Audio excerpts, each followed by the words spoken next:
श्री कृष्ण कहते हैं कि अपना लक्ष्य हमेशा बड़ा रखना चाहिए, बड़े सपने देखने चाहिए। जितना बड़ा लक्ष्य होगा उसके प्रति उतने ज़्यादा प्रेरित होंगे।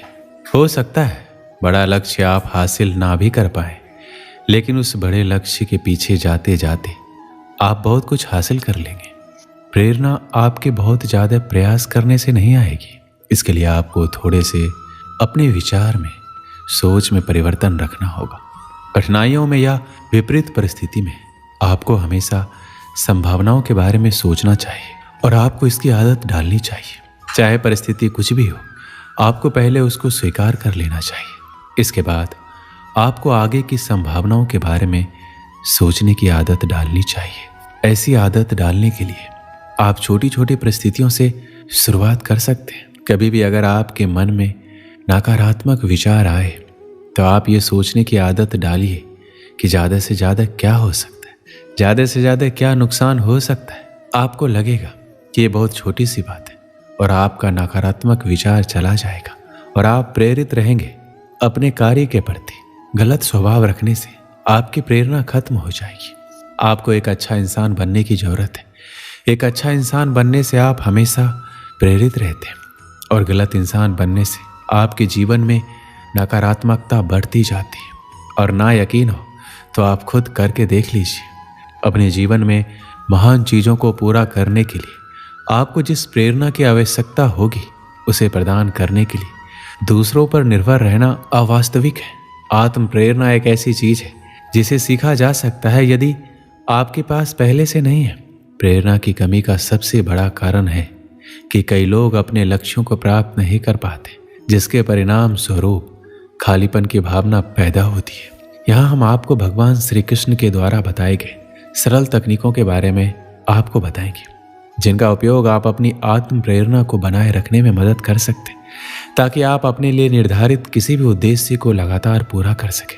अपने आप को लगातार याद दिलाना महत्वपूर्ण है कि आप किसी विशेष लक्ष्य या उद्देश्य का पीछा क्यों कर रहे हैं। ये उन लक्ष्यों के लिए विशेष रूप से सच है जिन्हें हासिल करने में दूसरों की तुलना में अधिक समय लग सकता है। बहुत प्रयास करने और वांछित परिणाम ना देखने के बाद प्रेरणा खोना सामान्य है। लाभों के बारे में खुद को याद दिलाना अपनी प्रेरणा को पुनर्जीवित करता है, ताकि आप अपने उद्देश्यों को पूरा करने के लिए करीब जा सकें। हो सकता है किसी के लिए सबसे बड़ा मोटिवेशन सपने हो, लेकिन क्या आपका यह मोटिवेशन उस समय भी बना रहेगा जब आपके सपने पूरे हो जाएंगे? या हो सकता है किसी के लिए सबसे बड़ा मोटिवेशन फेम हो, तो क्या बहुत फेमस हो जाने के बाद वह हमेशा मोटिवेट रहेगा? शायद नहीं। लेकिन मेरे अनुसार सबसे बड़ा मोटिवेशन होता है मृत्यु, जो कोई तत्काल मोटिवेशन नहीं है। अगर हम हमेशा हर दिन इस तरह जी कि कल हम मरने वाले, तो इससे बड़ा मोटिवेशन कुछ नहीं होगा और इस तरह हम हमेशा के लिए मोटिवेट हो सकते हैं। आज की इस भागदौड़ भरी जिंदगी में हर व्यक्ति चाहता है कि हम हमेशा मोटिवेट रहें, अपने लक्ष्यों तक पहुंचे। लेकिन मोटिवेट रहना अपने लक्ष्यों तक पहुंचने और मनचाहा जीवन जीने के सबसे चुनौतीपूर्ण हिस्सों में से एक हो सकता है। क्या आप भी चाहते हैं कि आप प्रतिदिन अधिक प्रेरित महसूस करें, लेकिन सुनिश्चित नहीं है कि उस चिंगारी को वापस कैसे लाया जाए? आप जीवन में चाहे कुछ भी शुरू करना चाहते हो, आप समस्याओं को हल करना चाहते हो, अपनी आदतों को बदलना चाहते हो, एक नई दिनचर्या शुरू करना चाहते हो या कुछ कार्य, सभी के लिए प्रेरणा का उपयोग बहुत ही जरूरी होता है। जब भी आप अपने जीवन में कोई भी कार्य शुरू करना चाहते हैं तो सबसे ज़्यादा जरूरी है अपनी प्रेरणा को बढ़ाने पर ध्यान देना। सबसे पहले आप छोटे और प्राप्त करने योग्य लक्ष्य निर्धारित करें। यदि एक साथ आप बहुत अधिक भार लेने की कोशिश करेंगे तो ये केवल आपको जल्दी छोड़ने का कारण बनेगा। जब आप कोई भी कार्य में विफल होते हैं तो अपने आप को हराना बहुत आसान होता है, लेकिन आपके कार्य की विफलता किस कारण हुई उस पर ध्यान केंद्रित करना आसान होता है। उस समय अपने आप को अपने से पूछने की जरूरत है कि आप कुछ भी ठीक क्यों नहीं कर सकते। इसे अंतिम लक्ष्य तक पहुंचाना इतना कठिन क्यों है? जब आप कोई कार्य शुरू करते हैं तो लक्ष्यों को प्राप्त करना बहुत मुश्किल होता है, लेकिन अपने लक्ष्यों को आसान बनाने के लिए आपको किसी और की आवश्यकता भी जरूरी है। अपने मोटिवेशन के स्तर को बढ़ाने के लिए कभी कभी बाहरी प्रभावों की आवश्यकता होती है, ताकि आप नियंत्रण में रह सकें और आगे बढ़ सकें। जब भी आप कोई लक्ष्य निर्धारित करें तो अपने किसी मित्र या पारिवारिक सदस्य को बताएं जिस पर आप अपने लक्ष्यों के बारे में भरोसा करते हैं, ताकि वो आपको जवाबदेह ठहरा सके और आपको सही रास्ते पर रख सके। कुछ दिन के लिए दूसरों की तुलना में मोटिवेट रहना थोड़ा कठिन होगा, लेकिन जब आपको कोई अपना आपके लक्ष्य के बारे में बताए जिससे आपको अपना लक्ष्य प्राप्त करना सरल हो सकता है। कुछ समय पहले की बात है, एक दुकानदार जिन्होंने एक अगरबत्ती की दुकान खोली। राम प्रसाद जी हर रोज की तरह घर से निकले अपनी दुकान पर जाने के लिए। उन्होंने सुगंधित एवं बेस्ट क्वालिटी की अगरबत्तियां अपने यहाँ मंगाई और बहुत अच्छे से अपनी दुकान पर सजाई हुई थी। राम प्रसाद जी एक नरम किस्म के व्यक्ति थे। उनका व्यवहार भी अपने ग्राहक के साथ बहुत अच्छा था। उनका नरम स्वभाव के कारण और उनके यहाँ की अगरबत्तियों की क्वालिटी के कारण धीरे धीरे उनकी दुकान जम गई। उनके यहाँ हर रोज अच्छी बिक्री होने लगी और उन्हें अच्छा खासा मुनाफा भी होने लगा। सब कुछ बहुत अच्छे से चल रहा था। सेठ जी दुकान की कमाई से बहुत खुश थे। अपनी दुकान के बाहर उन्होंने एक बड़ा सा बोर्ड लगवाया हुआ था। उसमें लिखा हुआ था, हमारे यहाँ सुगंधित अगरबत्तियां मिलती है। एक दिन एक ग्राहक आया, उसने वो बोर्ड पढ़ा और बोलने लगा, सेठ जी मुझे इस बोर्ड में कुछ गड़बड़ी लग रही है। सेठ जी भोले वाले थे, पूछने लगे, क्या हो गया, आपको क्या गड़बड़ी लगी? मैंने तो वही लिखवाया है जो मैं यहाँ बेचता हूँ, इसमें क्या गलत है? जवाब में उस ग्राहक ने कहा कि आपने लिखवाया है कि हमारे यहाँ सुगंधित अगरबत्तियां मिलती है, तो आप मुझे बताइए कि आपने कहाँ सुना है कि अगरबत्तियां दुर्गंधित होती है? अगरबत्तियां तो सुगंधित ही होती है, इसलिए आपने जो लिखवाया है हमारे यहाँ सुगंधित अगरबत्तियां मिलती है, इसमें से सुगंधित हटवा दीजिए। बेचारे सेठ जी भी भोले वाले इंसान थे।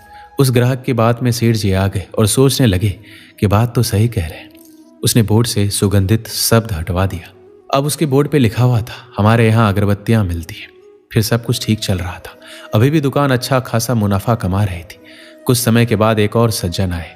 उन्होंने बोर्ड को पढ़ा तो अपना ज्ञान देने लगे। सेठ जी, आपके बोर्ड में कुछ गड़बड़ी लग रही है। तो सेठ जी अब इस बार उस ग्राहक की बात को भी गौर से सुनने लगे। उन सज्जन ने अपनी राय रखते हुए बोला, सेठ जी आपने लिखवाया हुआ है कि हमारे यहाँ अगरबत्ती मिलती है, तो इसमें हमारे यहाँ का क्या मतलब है? अगरबत्ती की दुकान आपकी ही तो है, आपके यहाँ ही तो मिलेगी, और किसके यहाँ मिलेगी? ये जो दो शब्द है ये कुछ जम नहीं रहे। मेरा मानिए तो इन दोनों शब्दों को हटा दीजिए। अब इस बार सेठ जी भी सोच में पड़ गए। सोचने लगे, बात तो ये सही कह रहे हैं, सिर्फ हमारा दुकान ही तो है, हमारे यहाँ लिखवाने का मतलब क्या बनता है? अब इस बार फिर उन्होंने पेंटर को बुलवाया और बोर्ड पर से हमारे यहाँ शब्द हटवा दिया। अब उस बोर्ड पर केवल अगरबत्तियां मिलती है यही लिखा हुआ था। कुछ 15-20 दिन बीते होंगे कि एक और ग्राहक आए और बोर्ड को देखकर अपनी राय देने लगे कि सेठ जी अगरबत्तियां मिलती है क्यों लिखवाया है? सबको दिख ही रहा है अगरबत्तियां रखी हुई है, तो मिलेंगे ही ना। ऐसा तो नहीं है कि नहीं मिलेगी, तो ये लिखवाने का क्या मतलब? मेरी मानिए तो इन दोनों शब्दों को हटा दीजिए। सेठ जी ने फिर से पेंटर को बुलवाया और उन दो शब्दों को भी हटवा दिया। अब वहां सिर्फ अगरबत्तियां ही लिखा हुआ था। 1-2 महीने ही बीते थे। एक दिन एक और सज्जन पुरुष आए और बोर्ड देखकर कहने लगे, साहब आपने इस पर अगरबत्तियां क्यों लिखवाया हुआ है? सबको दिख ही रहा है अगरबत्तियों की दुकान है, तो अगरबत्तियां ही मिलेगी, मोमबत्तियां तो मिलेगी नहीं, तो ये क्यों लिखवाया हुआ है? मुझे तो ये कुछ जम नहीं रहा है, इसे हटवा क्यों नहीं देते? लिहाजा फिर से पेंटर को बुलाया गया और अब अगरबत्तियां शब्द को भी हटवा दिया गया। अब बोर्ड पर कुछ नहीं लिखा था, बिल्कुल खाली हो गया था वो बोर्ड। कुछ महीने बीते। अब धीरे धीरे उनका धंधा मंदा होने लगा, बिक्री कम होने लगी। सेठ जी कुछ समझ नहीं पा रहे थे ऐसा क्यों हो रहा है। अभी तक सब कुछ ठीक चल रहा था, फिर ये अचानक बिक्री कम क्यों होने लगी? कुछ समय बाद सेठ जी का एक बहुत ही पुराना दोस्त था, वो आया।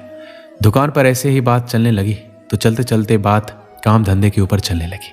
सेठ जी ने बताया कि कुछ समय से काम धंधा ठीक नहीं चल रहा है, बिक्री बहुत कम हो गई है, पर वजह समझ नहीं आ रहा है। तो सेठ जी का दोस्त दुकान के बाहर गए और दुकान को चारों तरफ से देखने लगे। अचानक से उनके दोस्त की नज़र उस बोर्ड के ऊपर गई। उस बोर्ड को देखकर वो हैरान रह गए। दौड़ के वो सेठ जी के पास आए और बोलने लगे, अरे ये क्या कर रखा है तुमने? बेवकूफ़ हो क्या? तुमने जितना बड़ा बोर्ड खाली छोड़ रखा है उस पर कुछ नहीं लिखवाया। तुम्हें कुछ लिखवाना चाहिए जिससे तुम्हारी पहचान बने। तुम उस बोर्ड पर लिखवाओ कि हमारे यहाँ सुगंधित अगरबत्तियाँ मिलती है, फिर देखना कि दुकान कैसे चलेगी। इधर सेठ जी के दोस्त ने यह बात कही, उधर सेठ जी का दिमाग ठनका कि कैसे सबकी राय लेते लेते उन्होंने अपना ही नुकसान करवा लिया। अब सेठ जी को अच्छे से समझ आ गया था कि उनकी गलती थी कि कैसे वो सबकी राय लेते चले गए और अपना ही नुकसान करवा लिया। इस कहानी से हमें क्या सीख मिलती है? अगर आप सबकी राय लेते जाएंगे तो कहीं आपकी अपनी राय का धंधा मंदा ना पड़ जाए। जब तक आप डरते रहेंगे, दूसरों की राय लेते रहेंगे, तब तक आप अपनी ज़िंदगी के फैसले नहीं कर पाएंगे। तो इसलिए दूसरों की राय से ज़्यादा खुद के फैसले पर भरोसा करें और आगे बढ़ें।